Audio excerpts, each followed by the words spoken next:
Bonsoir à tous et bienvenue dans Décryptant, votre nouveau rendez-vous de débat et de décryptage chaque début de week-end autour de sujets qui font l'actualité. Au programme ce soir, le partenariat Afrique-Russie, un thème qui s'impose au lendemain de la tenue de cette conférence ministérielle à Sotchi, succédant à deux précédents sommets Afrique-Russie. D'abord celui de Sotchi en 2019 et ce sommet également Afrique-Russie qui s'est tenu à Saint-Pétersbourg en 2023. La Russie, qui vous l'aurez compris, cherche à se positionner sur le continent africain.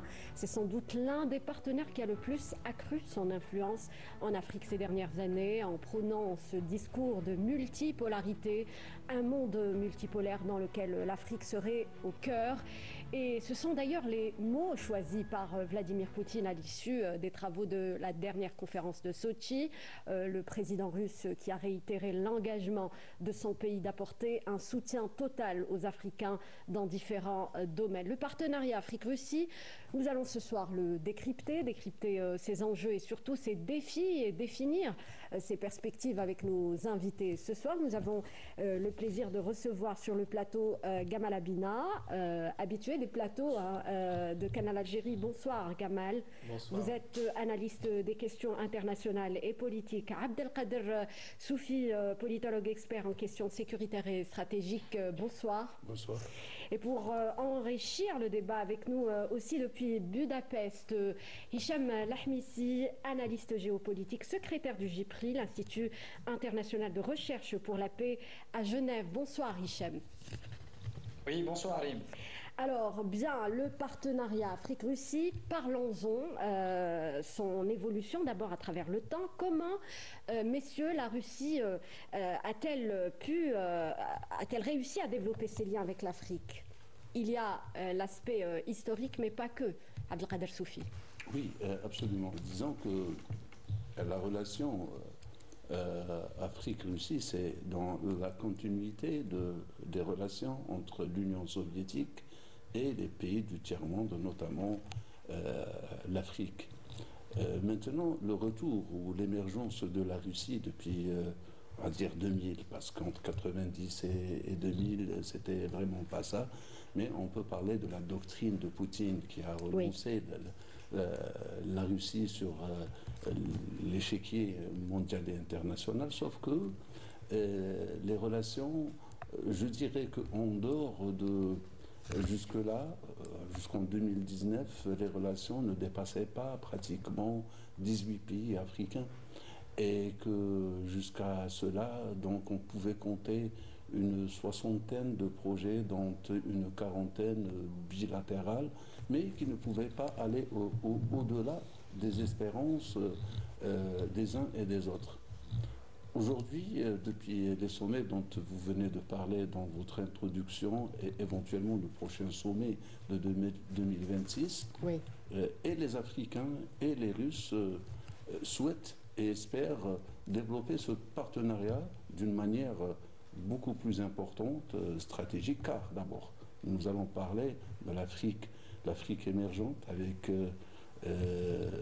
certains pays qui font le plus important de l'Afrique, je dirais, les locomotives africaines, et qui aspirent à jouer un rôle important et qui sont partenaires dans la plupart de la Russie. Je pourrais parler de l'Algérie, de l'Égypte, de l'Afrique du Sud aussi, également, oui. Ne serait-ce que cela à titre d'exemple, et qui ont des relations très fortes. La Russie, depuis l'avènement d'un certain nombre de crises qui se sont succédées, notamment la crise pandémique, la crise financière, la crise économique et la crise de l'Ukraine, ont poussé la Russie à chercher donc une nouvelle vision dans sa stratégie, dans sa doctrine, comment se développer, comment hisser son niveau par rapport aux autres puissances internationales dans un monde aujourd'hui qui est en transition. Absolument. Et la Russie se cherche et cherche une place dans ce Gotha-là. L'Afrique aussi, donc je disais, qui émergeait, et cela a été possible donc dans un partenariat où tout le monde a besoin de tout le monde. Dans cette perspective de monde multipolaire. Donc globalement, je dirais que c'est cela.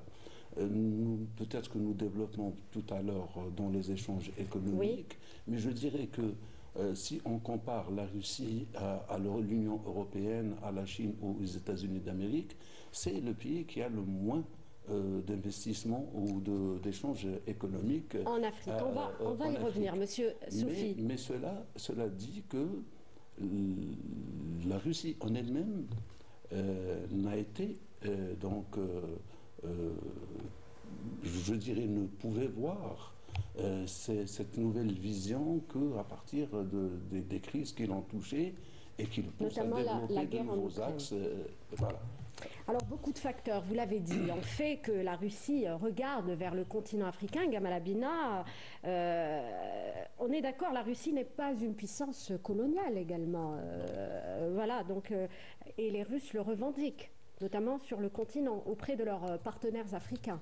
Il faut se rappeler que la conférence de Berlin en 1884 avait donné une chose, c'est que les Européens avaient invité la Russie à tabler sur le partage du monde et de l'Afrique en particulier, et que les Russes de l'époque ont refusé. On parlait de ça. On considérait que ce n'était pas normal, qu'il fallait surtout pas massacrer, diviser ou se partager le monde à l'aune d'une puissance impériale et étrangère.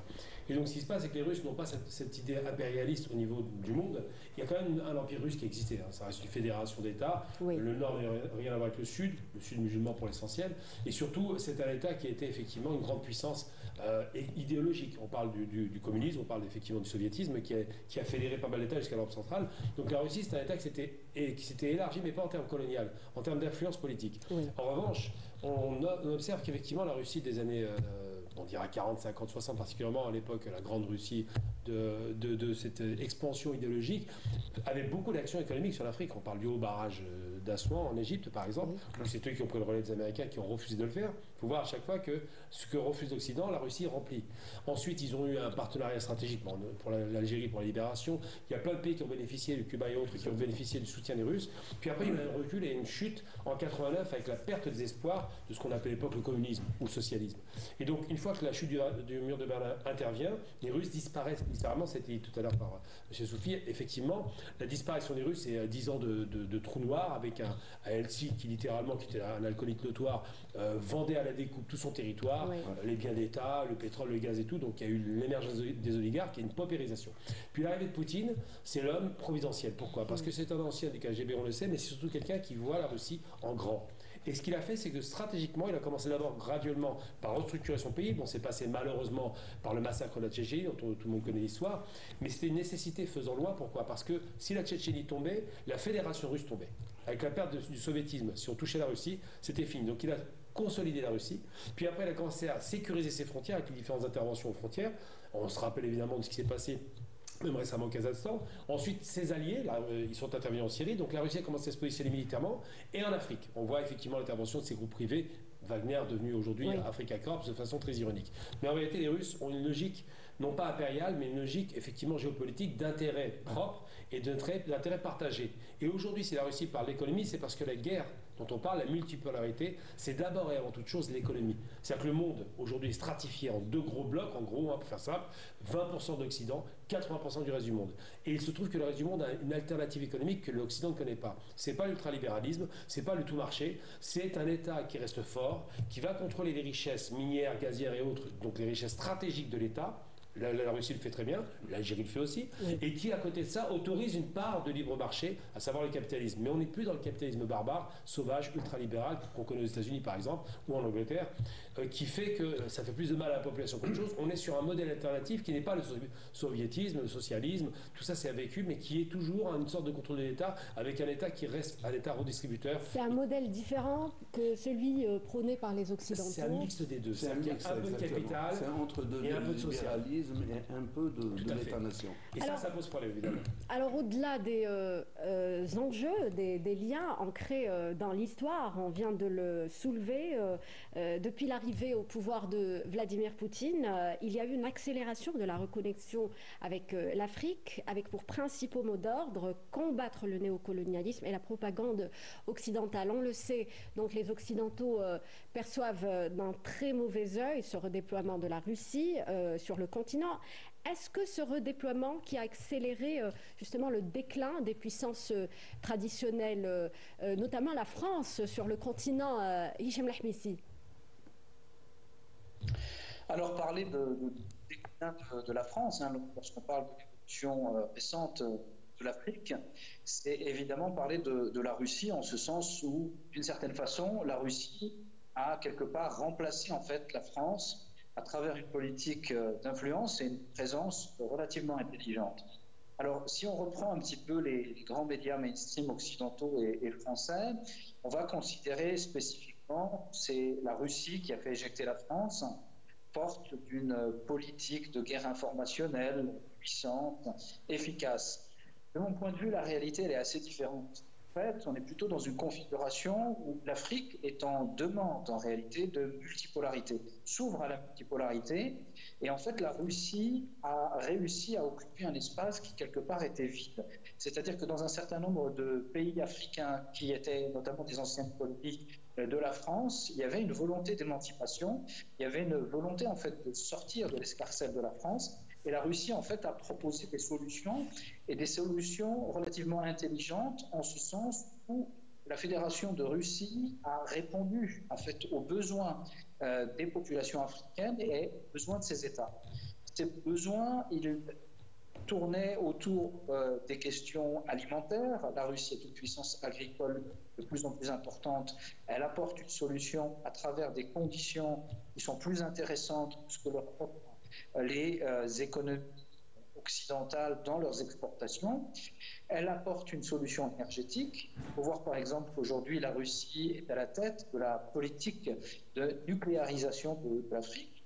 L'Égypte aujourd'hui a construit 3 ou 4 réacteurs nucléaires grâce à Rosatom et le soutien des Russes. Pour revenir un peu sur les propos de Gamal Abina, qui est revenu avec beaucoup de clarté et d'intelligence, justement dans l'histoire des relations pour l'Afrique, oui. L'ex-Union soviétique, dont la Russie est quelque part la continuatrice, eh bien on a un espèce de symbole avec ce qui était, vous savez, la construction du barrage d'Aswan.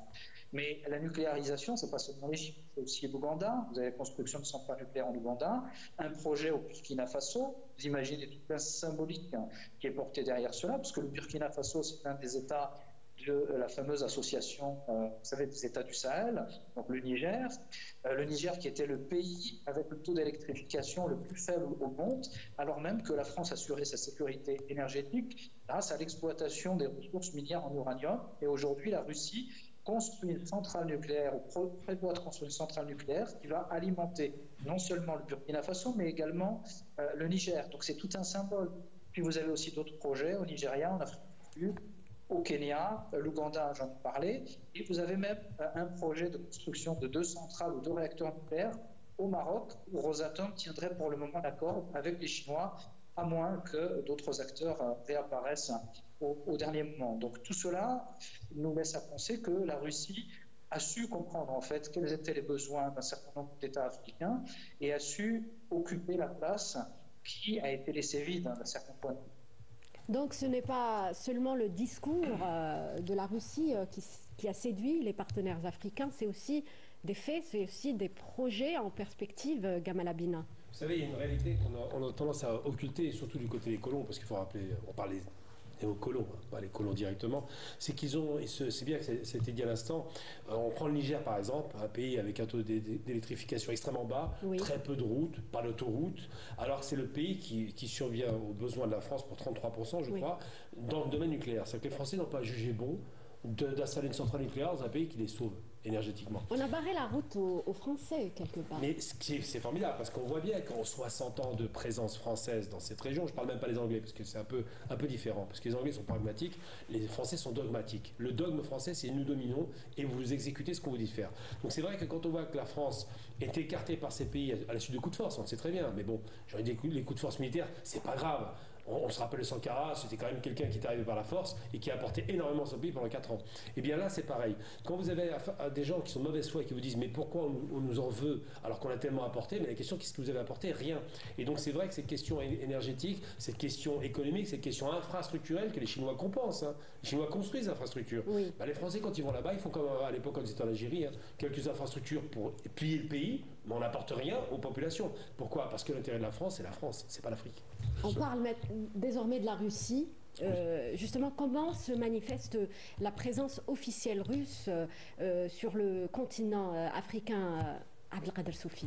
Je pense que d'abord, le classique, c'est la présence sécuritaire, notamment dans le domaine militaire. Et cette coopération, donc, elle a d'abord la formation, mais ensuite les ventes d'armes. Oui. Il y a cette nouvelle vision dont parlait Gamel, et là, effectivement, donc le souci énergétique qui a à la base de toute action possible et imaginable en Afrique. Sans l'énergie, on ne peut rien faire. Des pays africains, notamment du Sahel, qui en ont souffert, le Mali, le Niger et le Burkina Faso, qui sont très riches en réalité en ressources, mais ils sont très pauvres de par l'action française notamment, qui les tenait par les accords coloniaux. Et les accords coloniaux, nous savons tous comment ont participé à la destruction et la mainmise de la France sur ces pays, notamment de l'Afrique de l'Ouest.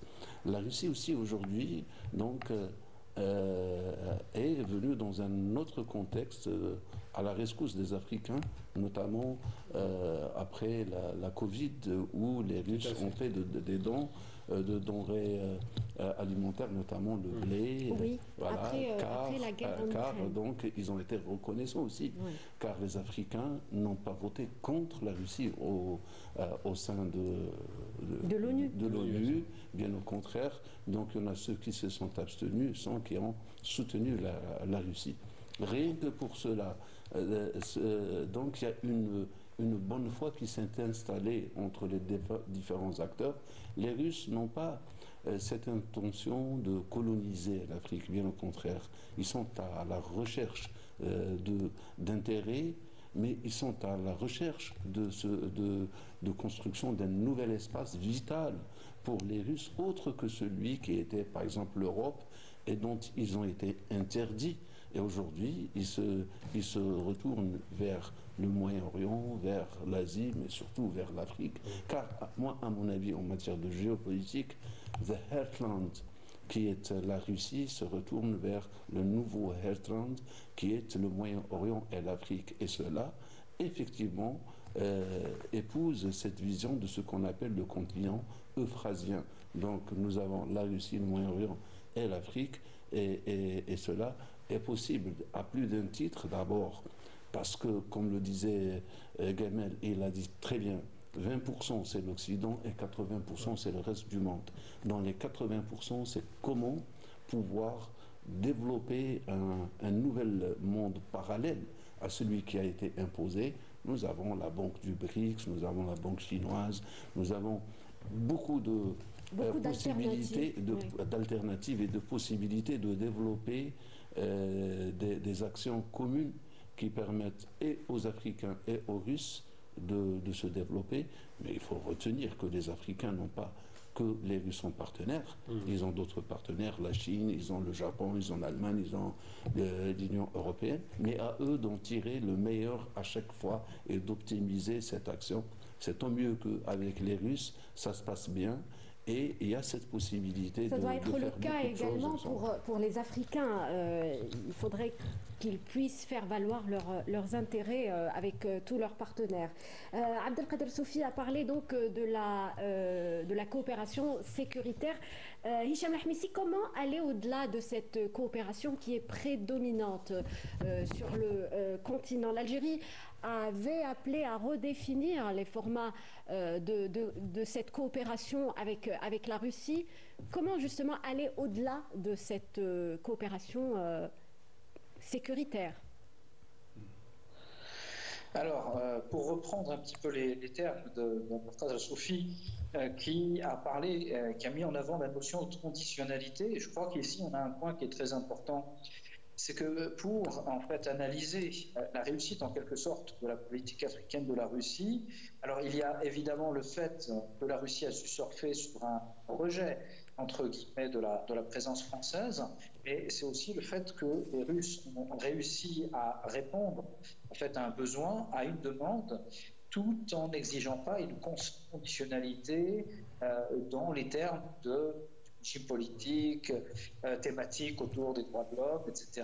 Choses qui ont fortement handicapé en réalité les politiques occidentales dans la région. Alors comment dépasser la question du coût sécuritaire aujourd'hui?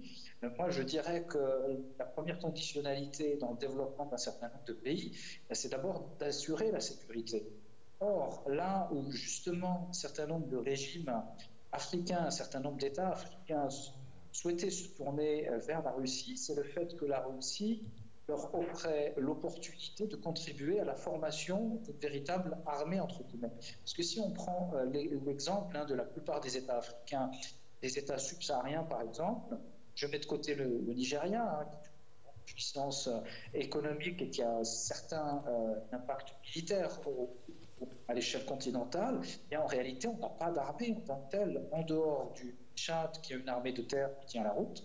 Tout le reste, n'avons pas réellement d'infrastructures militaires qui soient capables, dans des situations de crise, de faire face à des groupes terroristes, des groupes d'insurgés. Et en fait, c'est là tout le problème. Et la Russie a été en capacité, en fait, d'apporter une réponse. Et cette réponse, elle est la condition première de tout le reste. Et tout le reste, nous en avons parlé déjà sur le plateau, c'est la question de la politique énergétique, politique entre guillemets d'aide ou de soutien à la sécurité alimentaire, et en même temps sur le volet plus économique du côté russe, il faut voir que la Russie, ce n'est pas la Chine, elle n'a pas non plus la puissance financière des États du Golfe, qui sont vraiment les deux grands acteurs les plus dynamiques actuellement sur le continent africain, beaucoup plus par exemple que les États-Unis. L'Europe est toujours présente de façon importante à l'échelle globale, mais elle est en recul et aujourd'hui elle est confrontée à une situation d'endettement massif qui fait que l'on va voir l'Europe de moins en moins présente.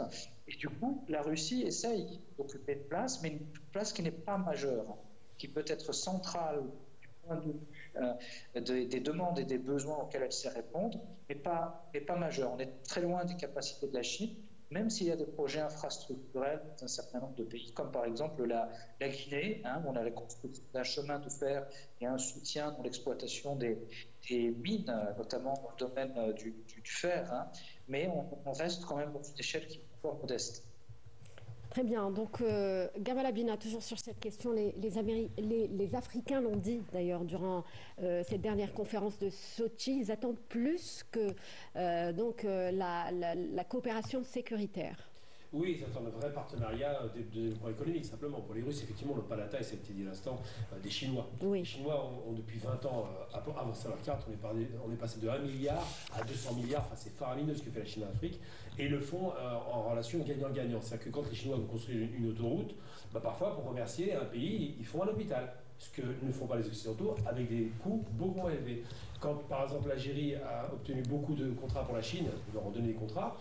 En parallèle, les Chinois ont fait l'opéra d'Alger, ce qui n'est pas inintéressant.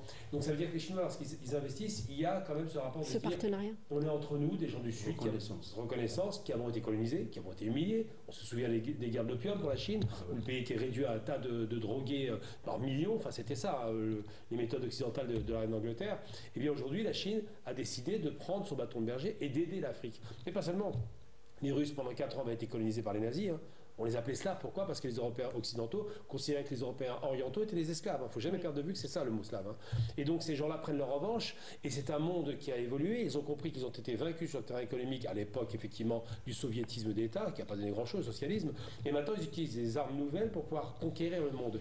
Mais la guerre économique est ouverte. Le marché africain étant le plus grand continent sur la superficie et en termes de richesse, tout le monde veut sa part. Mais la différence entre les uns et les autres, c'est qu'il y en a qui font de la rapine, qui veulent gagner plus en donnant moins, et d'autres qui veulent partager la richesse parce que chacun a un intérêt. Donc, la Russie, que peut-elle apporter? La Russie peut apporter aujourd'hui, alors en termes réels, parce qu'il faut connaître un peu l'économie russe, c'est une économie qui était très planifiée, très orientée militaire. Elle a été solide.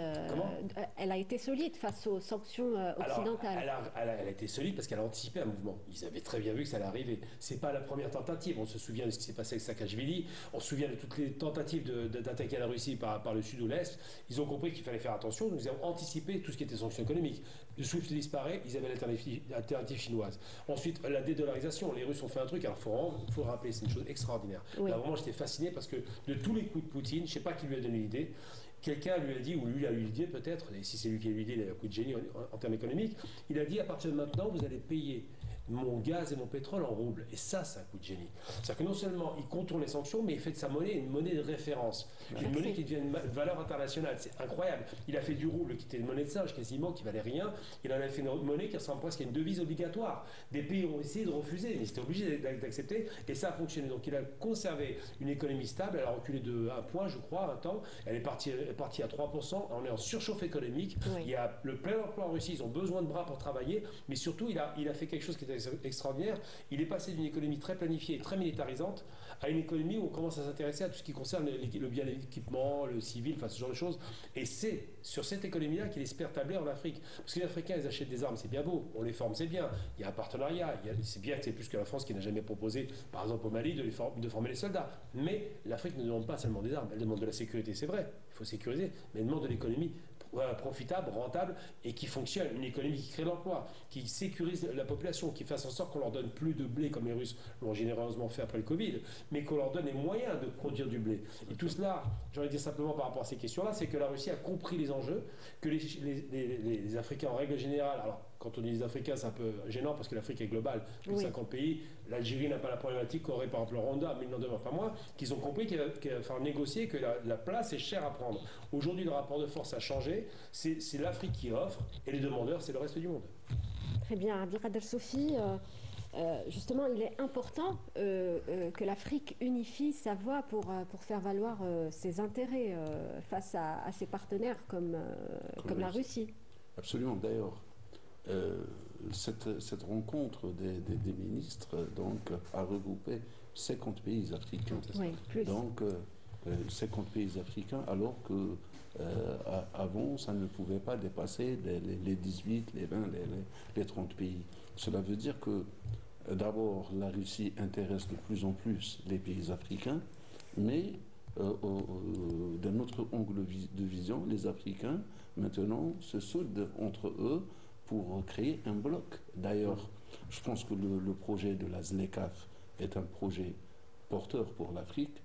La route de la soie chinoise, elle, c'est un projet porteur de l'Afrique. Mais il y a aussi la dorsale algérienne qu'il ne faut pas oublier, qui est un projet prometteur. Oui. C'est structurant surtout. C'est structurant et qui rentre, on oublie beaucoup, dans le cadre du projet du NEPAD. Le NEPAD qui a été créé par 4 pays, notamment donc je dirais le Nigeria, l'Afrique du Sud, l'Éthiopie, si je ma mémoire est bonne, et l'Algérie. Oui.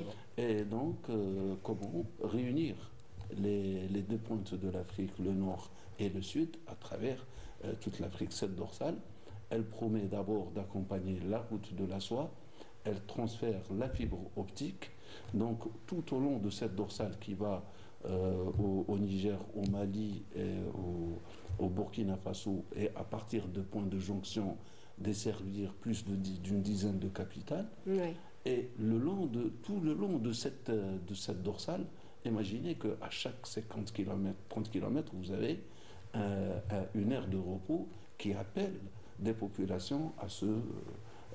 Donc cela suscite l'engouement pourrait susciter l'engouement des investisseurs russes. J'y arrive justement, voilà. Donc il faut voir le projet africain pour mieux comprendre l'intérêt russe. Oui. Il y a la possibilité d'un transfert du delta du Niger qui lui-même permet un développement meilleur de l'agriculture. Alors là, on y arrive. Oui. Que peut ramener le russe en Afrique jusque-là. Ça commence par Voilà. Déjà que les Russes, donc, dans un partenariat industriel, en dehors de l'industrie militaire, peut-être, ou bien technologie nucléaire, ils ne pouvaient pas offrir plus. Mais maintenant, il y a de nouvelles possibilités dans le domaine de l'agriculture, dans le domaine de la recherche scientifique, sachant que plus de 300 000 depuis, on va dire, les années 60, plus de 350 000 savants et chercheurs africains ont été formés en Russie. Et qu'aujourd'hui, dans ce domaine-là aussi, il y a cette possibilité, et que la Russie, qui est faible dans le domaine dans d'autres domaines de l'industrie, elle peut conjuguer ses efforts avec les Africains, parce qu'il y a un savoir en Afrique. Oui. Il y a un savoir diversifié. Il n'est pas unifié. Il y a un savoir en Algérie, un savoir au Sénégal, il y a au Nigeria, il y a en Afrique du Sud, il y a en Égypte, il y a en Éthiopie. Mais ce sont le local. C'est pourquoi il faudrait qu'il y ait une politique d'abord d'intégration entre l'ensemble des pays africains, oui. mais aussi avec, dans ce cadre de partenariat avec les Russes, qui permet aux deux de régler le problème du besoin. Et à la fois l'émergence de l'Afrique et la montée de la Russie au niveau de ces, j'allais dire, au niveau de l'Union européenne ou la Chine ou les États-Unis d'Amérique, parce que aussi il faut dire qu'ils ont un grand chemin à faire pour y arriver. Il ne faut pas se leurrer. C'est vrai que c'est une puissance montante et qui a besoin aujourd'hui, notamment depuis la guerre d'Ukraine, oui. depuis les embargos qui l'ont touché, ils ont compris qu'ils ont besoin de développer encore mieux le côté industriel. Pourquoi le côté industriel, économique et commercial? Parce que c'est là où ils ont été vaincus en 90. En 89, la chute de l'Union soviétique, c'était une défaite économique. Parce qu'ils ont été entraînés dans une guerre, la guerre des étoiles, où ils n'ont pas pu tenir le coup. Poutine, quand je disais la doctrine Poutine, Poutine a très bien compris, il s'est préparé à cette guerre-là. Donc ils avaient des réserves, combien même les 360 milliards de dollars qui ont été bloqués en Europe, il a pu trouver une autre alternative. Même la guerre a permis de relancer le pouvoir d'achat, parce que les gens de basse classe se sont engagés dans l'armée, ils ont pu avoir plus d'argent et donc il y a eu plus de crédits de consommation et la roue économique s'est mieux portée. Oui. Il s'est aussi, donc il a changé de cap en se retournant vers la Chine, vers la Corée du Nord, vers l'Asie, vers l'Afrique, vers l'Iran aussi. Et cela a permis à l'économie russe, contre toute attente, qui était en 2020 à 2,1 à progresser en PIB à 3,8 et qu'il a fait 2 fois de suite en 2022 et 2023. Cela veut dire que la stratégie a tenu la route. A tenu la route, pourquoi? Parce qu'ils ont réussi à vaincre cette guerre, ou à gagner cette guerre économique sur laquelle tablait l'Occident. Alors, on l'a compris, d'autres volets peuvent apparaître, d'autres volets de coopération peuvent apparaître entre les deux parties. Hicham Lahmisi, on l'a dit, nous sommes dans un monde où les pôles de puissance bougent actuellement, et parmi les domaines, il y a la réforme du système onusien. L'Afrique peut-elle justement mettre ce partenariat au profit de sa posture pour renforcer justement sa présence dans les instances internationales? Le maître mot, vous l'avez prononcé, c'est la question de la multipolarité. C'est-à-dire qu'aujourd'hui, on est dans un contexte de grand basculement géopolitique où très clairement les rapports de force sont en train de changer. En réalité, les rapports de force internationaux ont changé, mais il existe en fait un décalage entre la réalité matérielle et la perception que les acteurs continuent en fait de garder. C'est-à-dire qu'on a une image du passé avec l'idée d'une domination occidentale encore présente, alors que dans la réalité, si on prend des acteurs comme la Chine, qui en termes de parité de pouvoir d'achat représente la première économie du monde, la Russie, qui en termes de puissance stratégique est une puissance absolument centrale à l'échelle internationale et sur le continent africain. C'est justement dans ce cadre que les Africains ont très bien compris qu'en jouant en quelque sorte un petit peu, vous savez, comme dans pas la bourse entre guillemets, en cherchant le plus offrant, à bénéficier le plus possible, à travers des puissances qui soutiendraient en fait une présence accrue de l'Afrique dans les instances des différentes organisations internationales, et surtout la question de la présence de l'Afrique au niveau du Conseil de sécurité. Et là, c'est un enjeu important. Et ce qu'il faut regarder, c'est que, par exemple, la guerre en Ukraine, à travers le fait qu'on a pu assister, entre guillemets, à une autonomisation, en fait, des positions des pays africains qui ne sont absolument pas prononcées en faveur bien de cette multiplication de sanctions, on est presque à 13 000, 14 000 sanctions, quelque chose qui ne s'est jamais vu par ailleurs.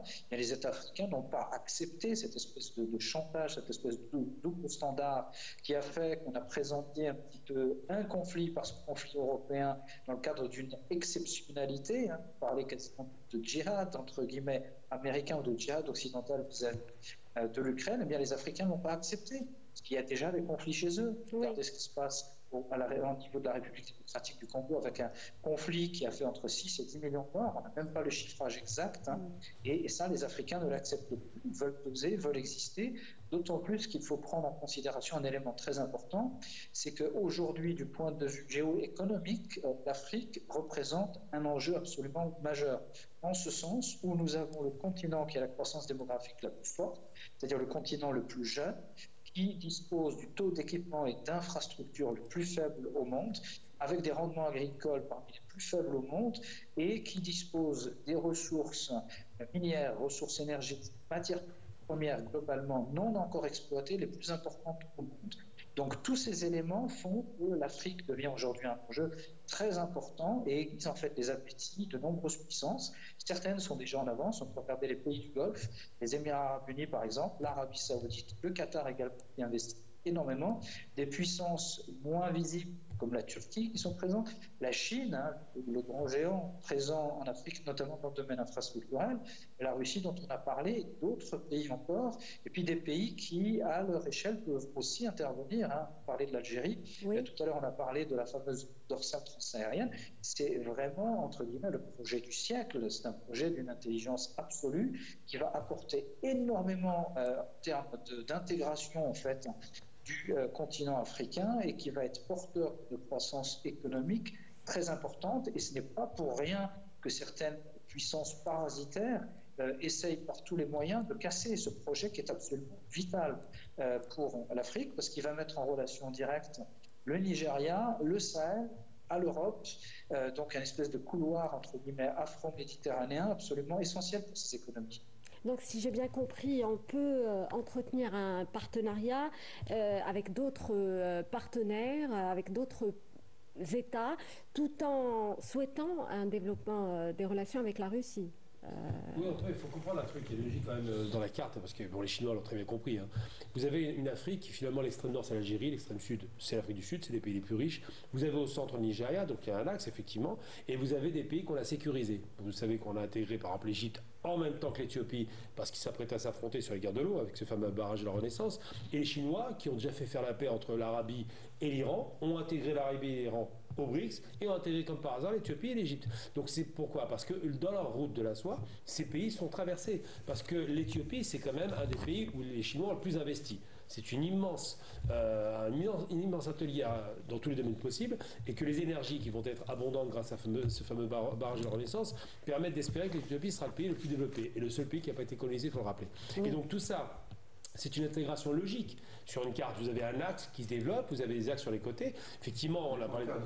Oui, c'est les points cardinaux, absolument. Et en même temps, il faut être logique, c'est les pays les plus riches, les pays qui ont le plus de moyens, qui peuvent le plus investir, qui sont sur un axe politique traditionnel avec la Chine. Il faut se souvenir quand même que ce soit l'Afrique du Sud avec les Noirs qui étaient sous l'agression littéralement des Blancs avec leur apartheid, les Chinois étaient plutôt favorables aux Noirs, forcément. Que ce soit effectivement l'Algérie, puisque la tradition, on la connaît par rapport à l'anticolonialisme, et surtout que ce soit l'idée de se dire que toutes ces intégrations économiques sont des intégrations qui ont une logique à la fois politique, économique et géographique. L'Algérie l'a démontré, maintenant c'est... Largement. Oui. Donc quand certains pays essaient de passer par des axes ridicules en proposant un port qui va en direction de l'Atlantique pour vendre on ne sait quoi d'ailleurs, parce que je vois pas ce que peut vendre le Mali ou le Burkina aux États-Unis ou en Amérique du Sud. Bon bref, il y a une logique de géographie, à savoir que si on passe par cette fameuse dorsale, évidemment ces pays vont en bénéficier. D'ailleurs, l'Algérie a prouvé une chose de façon très intelligente. Quand elle empêche l'agression du Mali, du Burkina ou du Niger, il faut s'en souvenir, elle propose immédiatement des plans économiques. Ce qui est des plans de développement. Et plus encore, l'Algérie, par exemple, sécurise, elle exploite déjà le pétrole dans le nord du Niger. Les Chinois sont dans le sud du Niger. Les Nigériens ont récupéré enfin leur propre richesse. Et bien, qu'est-ce que fait l'Algérie? Elle dit, on va commencer à travailler ensemble. Et ils le font très bien. Ils intègrent le Nigeria avec ce fameux gazoduc qui passe par l'Algérie, qui va dans le nord. Absolument légal. Donc ce projet est cohérent est rentable parce qu'il est facile à faire et surtout permet au Niger de bénéficier par ses droits de passage et l'énergie abondante, enfin d'une possibilité de développement. Et vous l'avez dit tout à l'heure très justement, l'économie c'est l'énergie, c'est pas autre chose. Les révolutions industrielles se sont faites grâce à l'énergie, l'électricité, le gaz. Donc tout ça est essentiel pour que ces pays sortent effectivement de leur situation de sous-développement volontaire. L'Occident et la France et l'Angleterre ont volontairement gardé ces pays sous le boisseau. Pourquoi? Parce que vous prenez l'Asie. Pourquoi ils sont développés l'Asie? C'est parce qu'ils avaient le parapluie chinois, le parapluie russe, et qu'en 1975, ils se débarrassent des forces étrangères. C'est comme ça qu'ils se développent. C'est pas parce qu'ils sont plus intelligents, c'est parce qu'ils n'ont pas, ils n'ont pas cette pression occidentale sur le territoire. Et bien l'Afrique en bénéficiera bientôt, on l'espère. Alors, il est bon, puisqu'on parle de l'Algérie, Abdelkader Sofi, cela nous amène à parler justement de ce partenariat avec l'Algérie, la Russie-Algérie. Beaucoup a été dit sur ces relations, les relations entre bilatérales. Comment justement, il faut rappeler justement la solidité des relations entre les deux pays. En fait, le partenariat algéro-russe, c'est un partenariat stratégique. Et ce partenariat notamment donc, est ancré dans l'histoire, car on n'oublie pas que l'Union soviétique a été d'une grande aide pour l'Algérie lors de la guerre de libération et bien après aussi. Donc la Russie d'aujourd'hui, qui revient sur la scène internationale, a développé un partenariat beaucoup plus important avec l'Algérie. Notamment, on se souvient de la visite du président de la République en Russie. Oui. On se souvient aussi... Et c'était dans un contexte où la Russie était sous des sanctions. Tout à fait. Oui, dans absolument. Le collimateur des Occidentaux. Et on sait aussi que l'Algérie a participé à Moscou dans un débat concernant la Libye, donc sur un plan sécuritaire aussi. Et ce qu'il faut retenir, que l'Algérie est un pays incontournable en Afrique. Elle l'est pour l'ensemble des partenaires de l'Algérie en Afrique, que ce soit les États-Unis d'Amérique, l'Union européenne, la France, la Grande-Bretagne, la Chine et la Russie. Pourquoi? Parce qu'elle est la seule à détenir les véritables clés de l'Afrique, notamment dans la région du sous-continent. Et c'est pour cela que moi je dirais que la Russie, en dehors de son action qui a été traditionnelle en Afrique, elle fait de l'apprentissage politique en Afrique, et c'est pour cela aussi qu'elle est amenée à réviser certaines positions, de revoir des doctrines qui ont été développées, et là ils ont compris qu'ils devaient compter aussi toujours sur l'Algérie dans cet ordre d'idées-là, parce qu'ils ne peuvent pas intégrer l'Afrique totalement et développer l'ensemble de la stratégie russe sans avoir de véritables partenaires pionniers. Et l'exemple, l'adage algérien, il dit, quand on rentre dans une maison, on rentre avec les gens de cette maison. Oui. Et c'est pour cela que je pense que les Russes ont compris depuis leur expérience au Soudan, au Libye, aujourd'hui au Mali et au Niger, qu'ils devaient développer davantage leur partenariat. Et c'est tant mieux, car nous avons vu que les relations sont passées pendant un petit moment par une zone de perturbance, on va dire. Donc, mais cela n'a en aucun cas toucher la profondeur de cette relation, et qui reste toujours, car je pense que l'Algérie est l'un des plus grands partenaires de la Russie, et je pense qu'il est en deuxième, troisième position après l'Égypte et l'Éthiopie, c'est ça? Très bien. Gamal Abina, sur le partenariat algéro-russe. On a beaucoup de choses aussi solides, et bien puis, sûr, mais la Russie peut compter sur l'Algérie en tant que pays pivot. Oui, parce que je vois à quoi vous faites référence par rapport à ce qui s'est passé au Mali. Ce qui s'est passé au Mali, il faut jamais oublier que le groupe Wagner, enfin ex-Wagner devenu Africa Corps, d'ailleurs, quelle ironie comme nom, hein, mais bon, on met ça de côté. Il y a eu effectivement un petit bisbis, ils se sont plantés. Alors, on a essayé de donner le sentiment que l'Algérie était derrière, ce qui est faux. Mais les Russes n'ont jamais pensé ça. D'abord parce que ce groupe est privé, faut pas le perdre de vue. Voilà. Donc c'est pas l'État russe pour commencer. Et ensuite, parce que les Russes, j'ai envie de dire simplement... C'est important de dire ça aussi. Oui, c'est important de le rappeler, parce qu'on a voulu faire croire qu'il y avait une bisbille, non, c'est faux. Et surtout, faut pas perdre de vue une chose, c'est que, j'ai envie de dire, au-delà du partenariat qui est très long, hein, c'est plus la révolution, c'est pas rien, il y a une chose qui compte et qui comptera toujours, c'est l'argent. C'est-à-dire que le rapport entre la Russie et l'Algérie, c'est au minimum 10 à 15 milliards par an. Je ne crois pas que ça pèse beaucoup au Mali, hein. Ils n'ont pas trop de moyens. Donc s'ils doivent choisir un partenaire de façon pragmatique, hein, je ne parle même pas de dogmatisme, ils choisiront plutôt l'Algérie. Après, l'intégration régionale veut que les Russes mettent tout le monde d'accord, et ça a été fait d'ailleurs, il y a eu des rencontres, hein, et ça se passe très bien. Et je rappelle tout le temps aux Maliens qui ont tendance à dire, je connais quelques Maliens un peu engagés, que l'Algérie a reçu en premier, le Mali a tapé la première porte qu'elle a tapée, c'est l'Algérie après le coup d'État. Oui. Ensuite, que le premier pays que l'Algérie a ouvert en termes de frontières après le Covid, c'est le Mali. Il ne faut pas l'oublier. Ensuite, que les transferts en termes de richesse entre l'Algérie et le Mali sont considérables. Donc on n'est pas sur des ruptures, on est sur quelques bisbilles.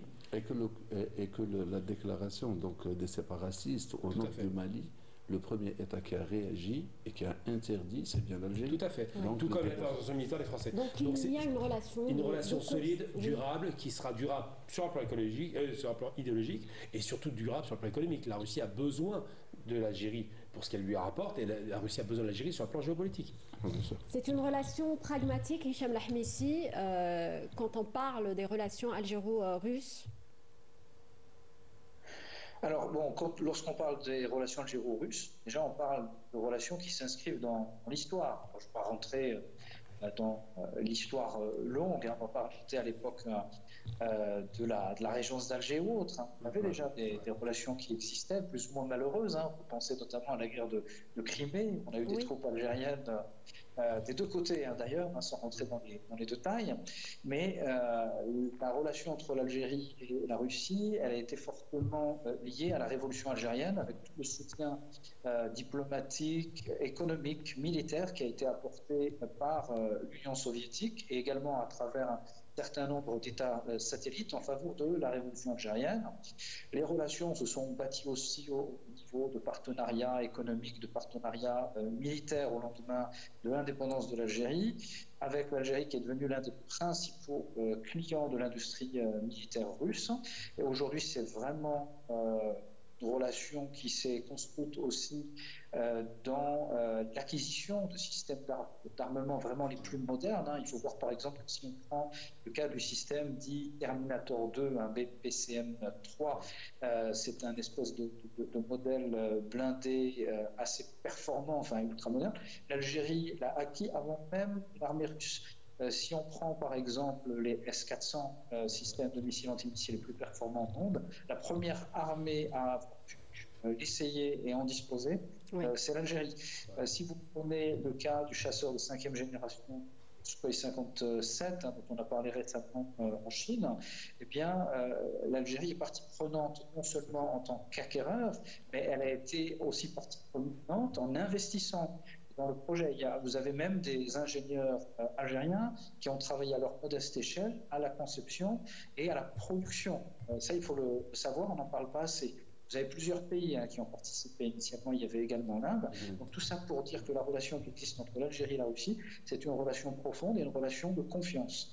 Cependant, cela n'enlève pas que sur ces derniers mois et la dernière année, il y a eu un certain nombre de tensions qui sont nées d'une opposition de vue sur notamment ce qui était la politique africaine de la Russie, notamment à travers l'espèce de couloir sécuritaire sur lesquels un certain nombre d'intervenants en Russie ont souhaité mettre en place depuis la Libye en passant par le Niger jusqu'au Mali, alors que l'Algérie s'y opposait fortement, en refusant la présence de toute troupe étrangère à ses frontières, respectant la souveraineté de ces pays. C'est une question de principe très importante en Algérie. Oui. Et il faut voir aussi que la position russe n'est pas une position uniforme.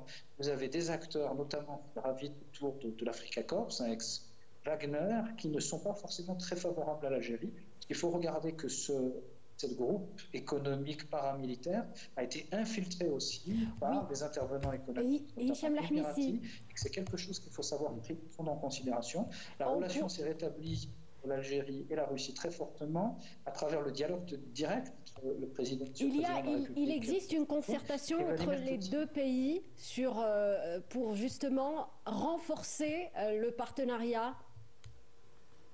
Oui, oui, il y a énormément de partenariats entre les deux pays et il y a énormément d'opportunités en D'opportunités fait. à saisir, oui. Moi, je pense notamment au niveau de l'énergie nucléaire, où l'Algérie a une expertise qu'elle a développée depuis les années 70, avec toute une formation globale. Elle a tous les spécialistes nécessaires. Et je pense qu'en la matière, il peut y avoir une très grande opportunité de partenariat, notamment avec la Russie, pour la construction de réacteurs nucléaires en Algérie, parce que l'Algérie en a besoin, et dans une croissance démographique encore soutenue et des besoins économiques, avec un développement économique très puissant aujourd'hui. L'Algérie, c'est vraiment l'une des destinations économiques, j'allais dire, les plus importantes en termes de relais de croissance dans l'espace euro-africain. Et en la matière, il y a beaucoup à faire avec la Russie, tout en plus dans le domaine militaire, et puis la réorientation de l'Algérie sur le marché des importations agricoles, notamment sur le blé, et la Russie offre des perspectives relativement intéressantes. Alors, dernier tour de table, messieurs, on l'a compris, la Russie tente de s'imposer en tant que puissance mondiale sur le continent. Comment justement les Africains pourraient tirer profit de ce partenariat à l'avenir? Voilà, en fait, en plus de ce que nous avons énuméré, peut-être qu'on n'a pas touché aussi, les Russes peuvent amener un savoir qu'ils ont dans le cadre des travaux publics et autres. Donc il y a d'autres secteurs assez importants sur lesquels on peut s'appuyer pour se développer un partenariat, mais il y a un autre dont on n'a pas parlé, mais c'est l'aspect politique. Oui. C'est que l'Afrique et la Russie développent la même vision vis-à-vis du droit international, des valeurs internationales de la Charte des Nations Unies.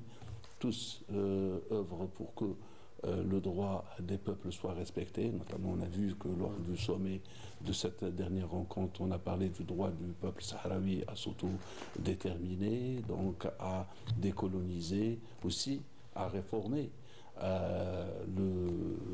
les Nations Unies, le Conseil de sécurité. Et pourquoi? Parce que d'abord, pour les Russes, il faut le dire d'une façon claire, les Russes, dans ce bras de fer au sein du Conseil de sécurité, on a tendance à avoir à perdre 3-2. Mais généralement, c'est cette hégémonie occidentale qui fait que les rapports ne sont jamais tels qu'elles sont, et que souvent les coups bas, on va dire, de l'Occident qui intervient en dehors des Nations Unies pour subvenir à leurs besoins. Je pensais à la guerre de l'Irak, à différentes interventions. En contrepartie aussi, l'Afrique veut changer ce système. L'important, c'est de parvenir à ce partenariat gagnant-gagnant, Gamal Abina. Oui, sur le plan économique et politique, ça a été dit à l'instant. Effectivement, la relation, il faut quand même voir que le Conseil de sécurité, je parlais des permanents.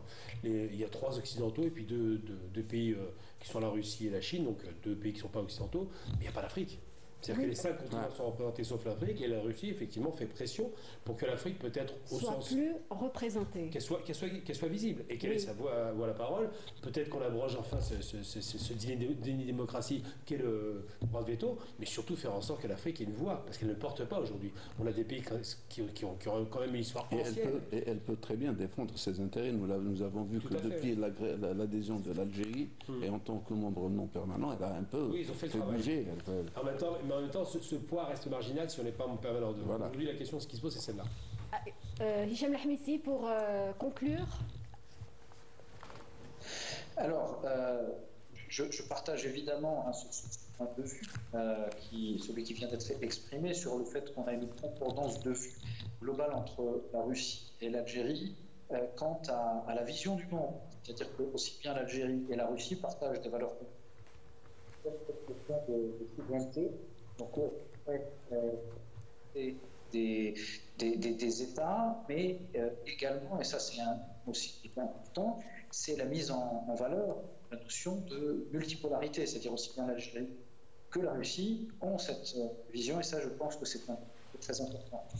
Eh bien, merci messieurs pour vos éclairages sur cette thématique, le partenariat Afrique-Russie. On arrive à la fin de ce numéro de Décryptant. Merci à vous de nous avoir prêté attention. Très bonne soirée sur Canal Algérie.